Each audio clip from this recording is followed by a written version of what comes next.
Hello everyone. In this video, we will learn the functionalities of desktop.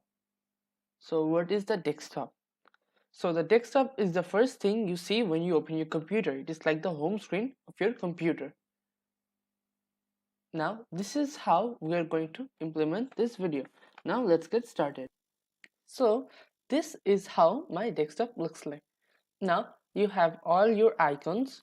You have the taskbar. From here you have the start menu. You can access all these things. You can go to pictures, settings.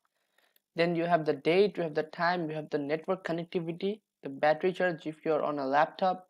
And from here you can make the icons. You can make the icons large, this icons large. You can make this medium. You can make them small. Then and then you can hide these icons, hide desktop icons. And if you want them to show again, then go over here, view, and then click in here. So now the desktop icons are visible. So this is the desktop, and these are some of the functionalities of desktop.